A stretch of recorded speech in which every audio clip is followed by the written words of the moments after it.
Master teaches M. The important thing is somehow to cultivate devotion to God and love for Him. What is the use of knowing many things? It is enough to cultivate love of God by following any of the paths. When you have this love, you are sure to attain God. Afterwards, if it is necessary, God will explain everything to you and tell you about the other paths as well. It is enough for you to develop love of God. You have no need of many opinions and discussions. You have come to the orchard to eat mangoes. Enjoy them to your heart's content. You don't need to count the branches and leaves on the trees.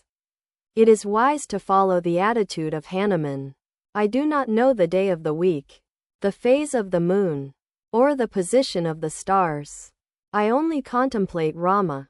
I now desire that my activities may be much reduced and that I may devote myself greatly to God. Master. Certainly your desire will be fulfilled. But a Janani can live unattached in the world. True, sir. But one needs special power to lead an unattached life. Master. That is also true. But perhaps you wanted the worldly life. Krishna had been enshrined in Radha's heart. But Radha wanted to sport with him in human form. Hence all the episodes of Vrindavan. Now you should pray to God that your worldly duties may be reduced. And you will achieve the goal if you renounce mentally. But mental renunciation is prescribed for those who cannot give up the world outwardly. For superior devotees, total renunciation is enjoined both outer and inner. Sri Ramakrishna was silent a few minutes and then resumed the conversation. Master, how did you like what I said about renunciation a little while ago? Very much. Sir. Master, tell me, what is the meaning of renunciation? Renunciation does not mean simply dispassion for the world. It means dispassion for the world and also longing for God. Master, you are right. You no doubt need money for your worldly life. But don't worry too much about it. The wise course is to accept what comes of its own accord. Don't take too much trouble to save money. Those who surrender their hearts and souls to God, those who are devoted to Him and have taken refuge in Him, do not worry much about money. As they earn, so they spend. The money comes in one way and goes out the other. This is what the Gita describes as accepting what comes of its own accord. The Master referred to Haripada and said, he came here the other day. He knows how to sing the stories of the Purana. He sings melodiously about the life of Prahlada and the nativity of Sri Krishna. Master, is that so? That day I looked into his eyes. They had an inward look. I asked him whether he meditated a great deal. But he sat with his eyes cast down and didn't answer.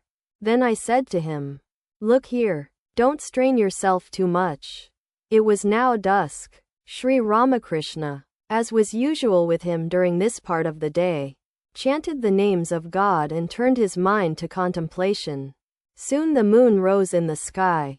The temples, courtyards, and trees were bathed in its silvery light, and millions of broken moons played on the rippling surface of the Ganges. Rakal and were with the Master in his room.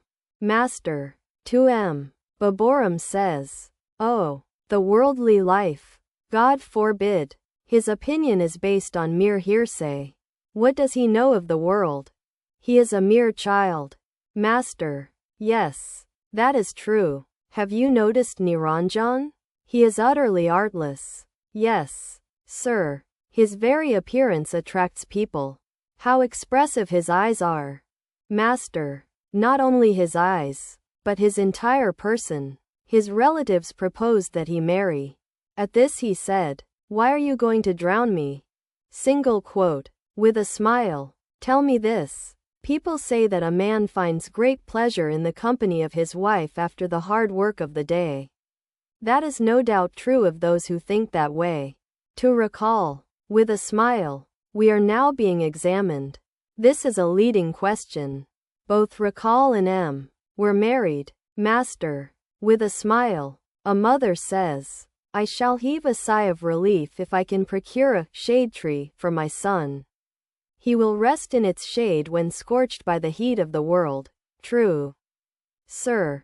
But there are parents and parents. A father who is spiritually illumined doesn't give his children in marriage. If he does, his is a fine spirituality. Adhar Sen arrived from Calcutta and saluted the master. After a few minutes, he went to the temple of Kali, where M. followed him. A little later M. was sitting at the bathing ghat on the Ganges.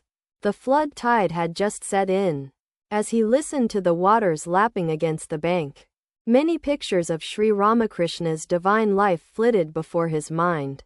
The master's deep samadhi, his constant ecstasy, his joy in the love of God, his untiring discourse on spiritual life, his genuine love for the devotees, and, above all, his childlike simplicity. Who was this man? Was it God who had embodied himself on earth for the sake of his devotees? Adhar and M. returned to the master's room. Adhar had been to Chittagong, in East Bengal, on official duty. He was telling the master about his visit to the Chandranath Hills and Satakunda, sacred places of Chittagong. Adhar. Near Satakunda I visited a well where I saw fire in the water. It is always burning on the water with leaping tongues. Master. How is that possible? Adhar. The water contains phosphorus. Presently Ram Chatterjee entered the room. The master said some kind words about him to Adhar. Master. Ram's presence in the temple garden has relieved us of many anxieties.